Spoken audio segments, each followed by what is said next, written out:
স্বাগত ডিবিসি সংবাদে আপনাদের সাথে আছি সোনিয়া আফরিন ঈশিতা। চীনের সঙ্গে দ্বিপক্ষীয় সম্পর্ক আরও গভীর করতে চায় বাংলাদেশ। দেশটির ইউনান প্রদেশের গভর্নরের সাথে বৈঠকে জানিয়েছেন প্রধান উপদেষ্টা ডক্টর মোহাম্মদ ইউনুস। এদিকে ব্যাংককে ৮১তম এসক্যাপ অধিবেশনে ভিডিও বার্তায় জলবায়ু এবং নগর চ্যালেঞ্জ মোকাবেলায় আঞ্চলিক সহযোগিতা বাড়ানোর আহ্বান জানিয়েছেন ডক্টর মোহাম্মদ ইউনুস। সোমবার ব্যাংককে জাতিসংঘ সম্মেলন কেন্দ্রে শুরু হয় এশিয়া ও প্রশান্ত মহাসাগরীয় অঞ্চলের অর্থনৈতিক ও সামাজিক কমিশন এসক্যাপের অধিবেশন। এতে যোগ দিয়েছে বাংলাদেশ সহ ৫৩টি সদস্য রাষ্ট্র এবং ৯টি সহযোগী সদস্য। উদ্বোধনী অধিবেশনে ভিডিও বার্তায় ডক্টর মোহাম্মদ ইউনুস অন্তর্ভুক্তিমূলক এবং জলবায়ু সহনশীল নগর উন্নয়নের প্রতি বাংলাদেশের প্রতিশ্রুতি তুলে ধরেন।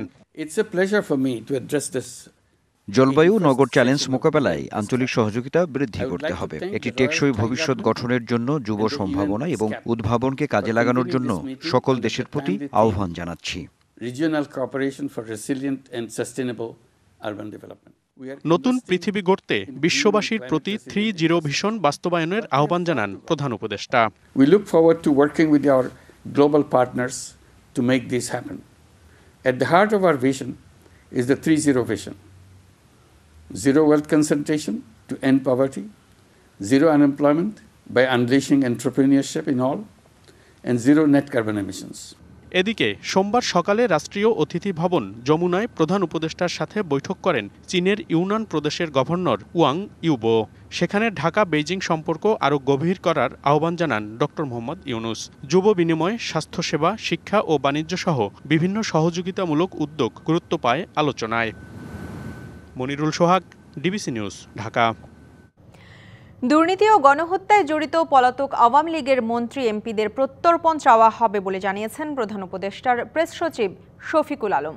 অভিযুক্ত সবাইকে হতে হবে বিচারের মুখোমুখি। প্রধান উপদেষ্টার কাতার সফর নিয়ে আয়োজিত সংবাদ সম্মেলনে সরকারের এমন অবস্থানের কথা জানান প্রেস সচিব। বলেন, কাতারে বিভিন্ন ইস্যুতে দ্বিপাক্ষিক বৈঠকের পাশাপাশি রোহিঙ্গা বিষয়ক সেমিনারেও নেতৃত্ব দেবেন ডক্টর ইউনুস। জুলাই আগস্টের গণঅভ্যুত্থান ঠেকাতে আন্দোলনকারীদের উপর চালানো হয়েছিল ভয়াবহ হামলা ও নির্যাতন। গুলি করে হত্যা করা হয়েছে বহু ছাত্র জনতাকে। সরকারের পতন হলে সাবেক প্রধানমন্ত্রী শেখ হাসিনা সহ আওয়ামী লীগের অনেক মন্ত্রী এমপি পালিয়ে যান দেশের বাইরে। এরই মধ্যে এসব হত্যাকাণ্ডে প্রায় ২ ডজন মামলায় আসামিও হয়েছেন তারা। অন্তর্বর্তী সরকার দায়িত্ব নেয়ার পর জুলাই গণহত্যার বিচারের কাজ এগিয়ে চলছে জোরে সোরে। পলাতকদের ফেরাতে কি উদ্যোগ নিচ্ছে সরকার, এমন প্রশ্ন এসেছে বিভিন্ন মহলের কাছ থেকে। সংবাদ সম্মেলনে সেই প্রশ্নেরই মুখোমুখি প্রেস সচিব। আওয়ামী লীগের লিডার যারা বাইরে গিয়েছেন, এদের বেশিরভাগের হাতেই রক্ত আছে। তারা বড় রকমের হিউম্যান রাইটস অ্যাবিউজের অ্যাকিউজড এবং তাদের অনেকে বড় বড় করাপশনে জড়িত। তাদের সবার ব্যাপারেই আমরা সিরিয়াস এবং প্রত্যেককেই আমরা ইভেনচুয়ালি আমরা প্রত্যাবর্তন চাব। তাদেরকে বাংলাদেশের আইনকে ফেস করতে হবে। তাদেরকে আইনের আওতায় আনা, সেটা আমাদের কেন, আমি মনে করি আমাদের পরবর্তী যে কোনো গভর্নমেন্ট সবার জন্য এটা একটা নৈতিক দায়িত্ব। প্রাসঙ্গিকভাবে উঠে আসে প্রধান উপদেষ্টার কাতার সফরের বিষয়টি। তুলে ধরলেন ডক্টর মোহাম্মদ ইউনুসের পুরো শিডিউল। তো আমরা চাই কাতারের সাথে আমাদের সম্পর্কটা আরও সুদৃঢ় হোক। আমরা যাতে তাদের সব ধরনের এনার্জি কোঅপারেশন করতে পারি এবং তাদের থেকে আমরা প্রচুর ইনভেস্টমেন্ট বাংলাদেশে আনতে পারি এবং কাতারের যে শ্রমবাজার সেখানে যেন আরও বাংলাদেশি যুক্ত হতে পারেন, এগুলো আমাদের ইচ্ছা। এছাড়া রোহিঙ্গা সমস্যা নিয়ে আলাদা একটি সেমিনারে প্রধান উপদেষ্টার নেতৃত্ব দেওয়ার কথা রয়েছে বলেও জানান প্রেস সচিব। আমরা আশা করছি যে রোহিঙ্গা বিষয়ে তো আমাদের কিছু প্রোগ্রেস হয়েছে। সামনে এই যে একের পর এক আমরা যে বড় বড় সম্মেলন করছি, তার মাধ্যমে রোহিঙ্গা ক্রাইসিসের বিষয়টা যেটা অলমোস্ট ফরগটেন হয়ে গেছিলো, সেটা আবার গ্লোবাল ম্যাপে, গ্লোবালের ডিসকাশনের যে ম্যাপ, সেখানে ফিরে আসবে এবং এটা নিয়ে আমরা দ্রুত কিছু সমাধান আমরা পাবো, এটা আমাদের আশা। সফরে বাংলাদেশের শ্রমিকদের জন্য কাতারের শ্রমবাজার ও অন্যান্য সুযোগ সুবিধা বাড়ানোর বিষয়টিও গুরুত্ব পাচ্ছে বলে জানান প্রধান উপদেষ্টার প্রেস সচিব। Monirul Sohag, DBC news, Dhaka. Prime Asia বিশ্ববিদ্যালয়ের শিক্ষার্থী ও ছাত্রদল নেতা জাহিদুল ইসলাম পারভেজ হত্যায় ৩ জনের ৭ দিন রিমান্ড মঞ্জুর করেছে আদালত। সকালে ঢাকার অতিরিক্ত মেট্রোপলিটন ম্যাজিস্ট্রেট মোহাম্মদ সানাউল্লাহর আদালত এই আদেশ দেয়। এর আগে তাদের আদালতে হাজির করে 10 দিনের রিমান্ড আবেদন করেন মামলার তদন্ত কর্মকর্তা। এ সময় আসামি পক্ষের আইনজীবীরা রিমান্ড বাতিল চেয়ে জামিন আবেদন করেন। রাষ্ট্রপক্ষের রিমান্ড শুনানি শেষে বিচারক 7 দিনের রিমান্ড মঞ্জুর করেন। রবিবার রাতে রাজধানীর বিভিন্ন এলাকায় অভিযান চালিয়ে তাদের গ্রেপ্তার করে পুলিশ।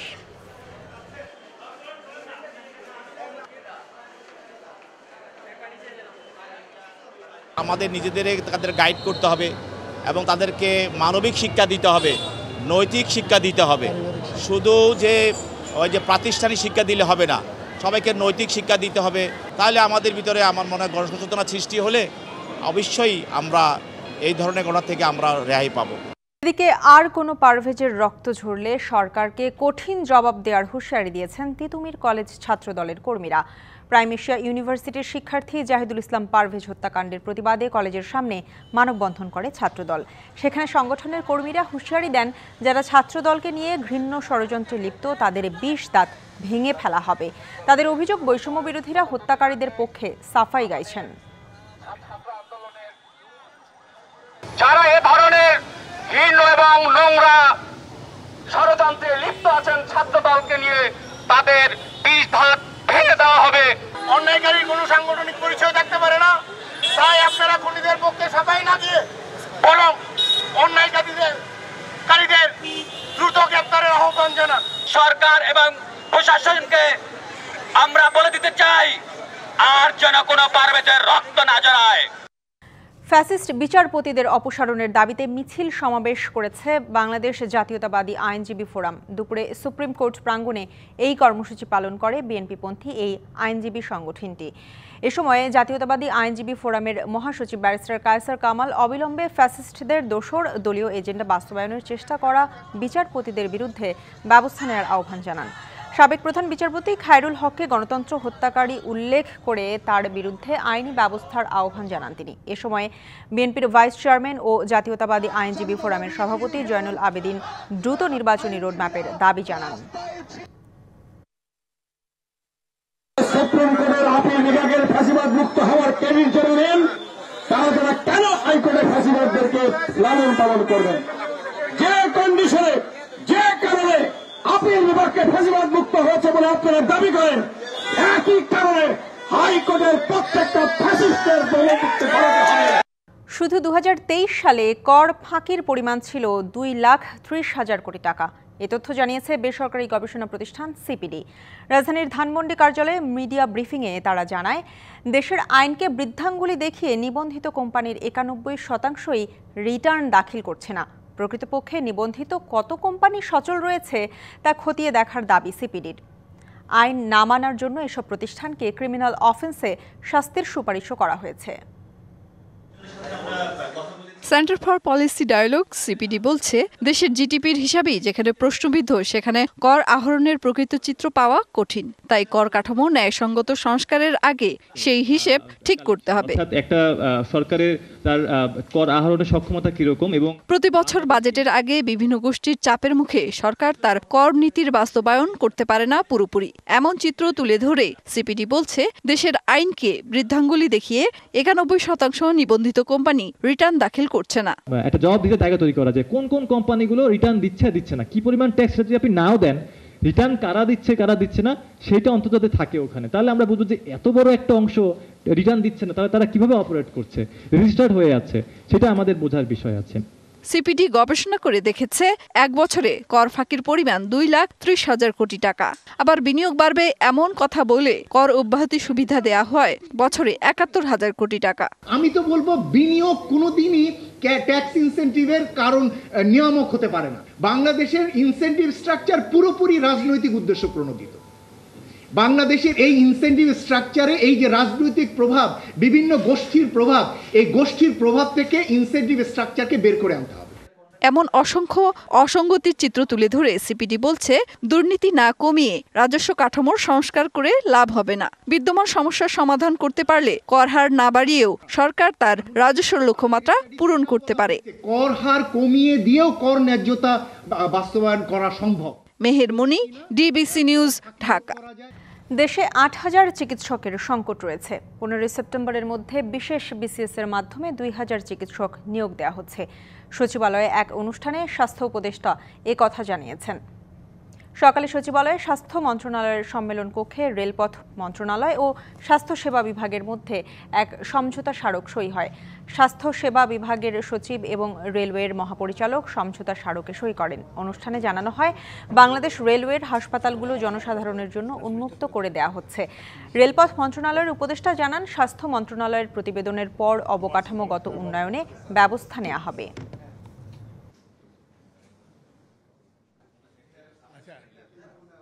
আমাদের স্বাস্থ্য মন্ত্রণালয়ের ডাক্তারের অভাব আছে, নার্সের অভাব আছে, টেকনোলজিস্টের অভাব আছে। তো আমরা প্রায় ২,০০০ ডাক্তারের স্পেশালি নেওয়ার কথা বলেছিলাম। সেই ২,০০০ ডাক্তার আমরা পাবো সেপ্টেম্বরের ১৫ তারিখের মধ্যে।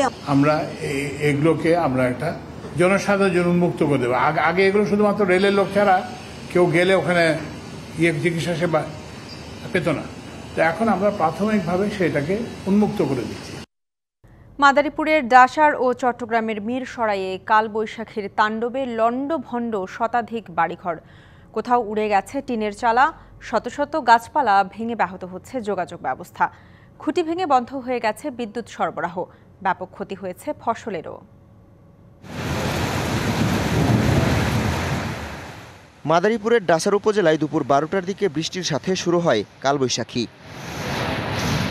বালিগ্রাম, কাজীবাকাই, নবগ্রাম ও ডাসার ইউনিয়নে ঝড়ের তাণ্ডব চলে আধা ঘন্টা ধরে। সড়কের ওপর শত শত গাছ ভেঙে উপজেলার সাথে জেলা শহর ও অন্যান্য উপজেলার যোগাযোগ ব্যবস্থা বন্ধ হয়ে যায়। উড়ে গেছে টিনের ঘরের চালা, বিদ্যুৎ শূন্য হয়ে পড়ে পুরো এলাকা। এ সময় ফসলেরও ব্যাপক ক্ষতি হয়েছে। ঝড় ছাড়ছে, ঝড় ছেড়েই মানে গাছটা পুরো একদম দোকানের উপরে পড়ছে। সমস্ত গাছপালা ভেঙে মানুষের ঘর বাড়ি, রান্নাঘর সমস্ত নষ্ট হয়ে গেছে। ঝড়ে প্রচুর ক্ষতি হয়েছে, অনেক গাছপালা ভেঙে গেছে, ধানেরও ক্ষতি হয়েছে অনেক। স্থানীয়রা প্রায় ২ ঘন্টা চেষ্টা চালিয়ে সড়কের ওপর থেকে উপড়ে পড়া গাছগুলো সরিয়ে সড়ক যোগাযোগ স্বাভাবিক করে। মেইন রাস্তায় গাছ পড়ছে, তো দক্ষিণ ডাসার এবং ছোট ডাসা, উত্তর ডাসা, কিলুতগ্রাম বিভিন্ন জায়গায় যাওয়ার জন্য আমরা গাছগুলো আমরা ক্লিয়ার করে দিচ্ছি। তারের খাম্বারটা সব তার সিরিয়া বিটা সব লন্ডভন্ড হয়ে গেছে। ঝড়ে ক্ষতিগ্রস্তদের তালিকা প্রস্তুত করছে উপজেলা প্রশাসন। ঝড় শেষ হওয়ার সাথে সাথে আমাদের ইউনিয়ন পরিষদের যারা চেয়ারম্যান মহোদয় আছেন তাদেরকে এবং গ্রাম পুলিশদেরকে আমরা নির্দেশনা দিয়েছি যে কি পরিমাণ ক্ষয়ক্ষতি হয়েছে, ভৌত অবকাঠামো এবং ফসল সংক্রান্ত, সেগুলো আমাদেরকে দ্রুততম সময়ের মধ্যে প্রতিবেদন দেওয়ার জন্য পরবর্তীতে সেই প্রতিবেদন প্রাপ্তির সাপেক্ষে আমরা পরবর্তী ব্যবস্থা গ্রহণ করব। চট্টগ্রামের মিরসরাইয়ে ১ ঘন্টা কালবৈশাখীর ঝড়ে লণ্ডভণ্ড হয়েছে শতাধিক বাড়িঘর। এছাড়া গাছপালা উপড়ে গেছে, বিভিন্ন স্থানে ভেঙেছে বহু বিদ্যুতের খুঁটি। ইছাখালী ও মাঘাদিয়া ইউনিয়নের বিভিন্ন এলাকায় বন্ধ হয়ে গেছে বিদ্যুৎ সরবরাহ। এছাড়া উপজেলার বিভিন্ন এসএসসি ও সমমান পরীক্ষা কেন্দ্রে বিদ্যুৎ সংযোগ বিচ্ছিন্ন থাকায় বিপাকে পড়েন শিক্ষার্থীরা। আগামী শুক্রবার পর্যন্ত বিচ্ছিন্নভাবে দেশের বিভিন্ন এলাকায় দমকা হাওয়া ও বজ্রসহ বৃষ্টির পূর্বাভাস দিয়েছে আবহাওয়া office. Habibur Rahman, DBC news desk. এবার দেখবেন সিএসআরএম এর সৌজন্যে ডিবিসি এক্সপ্রেস। দেশের প্রতিটি জেলার সমস্যা, তা থেকে উত্তরণের চ্যালেঞ্জ আর সম্ভাবনার কথা তুলে ধরতে শুরু হয়েছে ডিবিসি এক্সপ্রেস। বিশেষ এই আয়োজনে মতামত থাকবে তৃণমূল থেকে শুরু করে সংসদের নীতি নির্ধারকদের। আজ সারাদিন ডিবিসি এক্সপ্রেস আছে ঠাকুরগাঁও জেলায়।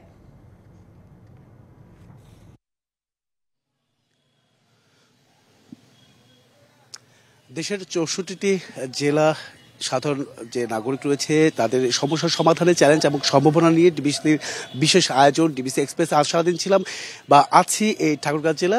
এই যে সাধারণ মানুষের যে সমস্যার সমাধানের যে চ্যালেঞ্জ বা কিভাবে আসলে উত্তরণ করা যায় সেই বিষয় জানাতে আমাদের সঙ্গে যুক্ত আছেন ঠাকুরগাঁও জেলা সাবেক পৌর মেয়র মির্জা ফয়সল আমিন। কথা বলবো, জানার চেষ্টা করব তার পরিকল্পনা এবং কি তিনি কি বলছেন এই জেলা কেন্দ্রিক, যেহেতু তিনি সাবেক মেয়র ছিলেন সেই সব। স্বাগত আপনাকে ডিবিসি এক্সপ্রেসে। আমি একটু জানতে চাচ্ছিলাম, যেহেতু আপনি এই জেলায় সাবেক মেয়র ছিলেন, এখানে শিক্ষা থেকে শুরু করে স্বাস্থ্য খাত থেকে শুরু করে কর্মসংস্থান, বেকারত্ব, এই বিষয় ছাড়াও সড়ক ব্যবস্থাপনা নিয়ে আপনাদের একটা দুর্ভোগ রয়েছে। সেটা উত্তরণে আসলে কি ধরনের পরিকল্পনা করলে মানুষ সুবিধা পাবে বা নাগরিক সুবিধা পাবে বলে মনে করছেন? ধন্যবাদ আপনাকে, ধন্যবাদ ডিবিসি চ্যানেলকে। আমাদের ঠাকুরগাঁও আপনারা জানেন বেসিক্যালি আমাদের এই অঞ্চলে সাধারণ মানুষ খুবই, তারা মেজরিটি অফ দ্য পিপল দরিদ্র সীমার নিচে বসবাস করে। Excuse me. তো এক্ষেত্রে আমাদের যে শিক্ষা খাতে এখানে কোনো ভালো উচ্চশিক্ষার ব্যবস্থা নেই, এখানে কোনো ইউনিভার্সিটি নেই। তো আমাদের সবচেয়ে আগে যে জিনিসটা দরকার, এখানে একটা ইউনিভার্সিটি দরকার এবং কলেজগুলো এবং স্কুলগুলোর মান, শিক্ষার মান উন্নত করা প্রয়োজন। দ্বিতীয়ত আপনি যদি রোড সেক্টরে ধরেন, কমিউনিকেশনে এখানে সবচেয়ে বড় যে কমিউনিকেশন আমাদের যোগাযোগ ব্যবস্থার মধ্যে অন্য জেলার সাথে এবং রাজধানীর সাথে, সেটা হচ্ছে একটা রেলপথ আর একটা সড়ক পথ। রেলপথের গতানুগতিক যে অবস্থা, সে অবস্থায় রয়েছে, বগিগুলো খুবই খারাপ অবস্থার মধ্যে আছে। আমাদের এখানে ট্রেন বাড়ানো দরকার, বগি বাড়ানো দরকার, কারণ এটাতেই মাস পিপল চলাফেরা করে। অপরদিকে আপনার রেল স্টেশনের একটু উন্নতি প্রয়োজন আছে, ওখানে প্ল্যাটফর্ম সেরকম মানের নয়, সেই পুরনো ব্রিটিশ আমলের প্ল্যাটফর্ম এখনও ব্যবহার করা হয়। অপরদিকে যে সড়ক পরিবহন যেটার কথা বলছেন আপনি, সড়ক পরিবহন, এখান থেকে যোগাযোগ ব্যবস্থা, মহাসড়ক, এখানে 4 লেন রাস্তা এখন পর্যন্ত হয়নি, সেই 2 লেন রাস্তাতেই এখনও মানুষ যাতায়াত করে, সে ঢাকা থেকে পঞ্চগড় পর্যন্ত 2 লেন রোড। অপরদিকে শহরের ভেতরে, স্পেশালি পৌরসভা শহরের ভেতরে, আমি যখন মেয়র ছিলাম তখন থেকে চেষ্টা করে যাচ্ছি, তখনও গভর্নমেন্টের সাথে প্রচুরবার বলেছিলাম, কিছু টাকার সামান্য কিছু কাজ করেছিলাম, মাত্র 8 কোটি টাকার কাজ করেছিলাম। পরবর্তীতে লাস্ট প্রায় 5-6 বছর এই এলাকায় একটা সড়ক আপনার কোনো উন্নতি হয়নি।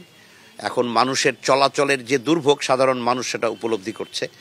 আপনি সাধারণ মানুষের সাথে কথা বললেই জানতে পারবেন, আপনি নিজে প্রত্যক্ষদর্শী এই রাস্তাগুলোর কি বেহাল অবস্থা।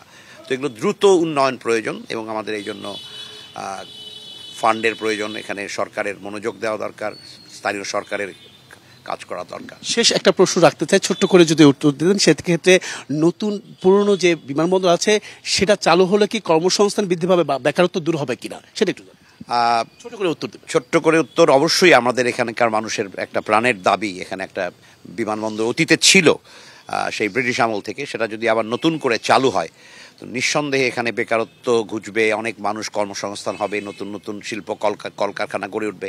এ ব্যাপারে আমাদের এখনও জোর দাবি আছে এবং আমরা সেটা চাই যেটা হোক। অসংখ্য ধন্যবাদ আমাদের সঙ্গে এতক্ষণ যুক্ত থাকার জন্য। পরবর্তী সংবাদ রাত 9টায় আমাদের সঙ্গে যুক্ত থাকছেন ঠাকুরগাঁও জেলা প্রশাসক, কথা বলবেন নাগরিকদের সমস্যার সমাধানের চ্যালেঞ্জ কি মোকাবেলা করছেন, এছাড়াও অন্যান্য বিষয়ে। সঙ্গে থাকুন ডিবিসি এক্সপ্রেসে।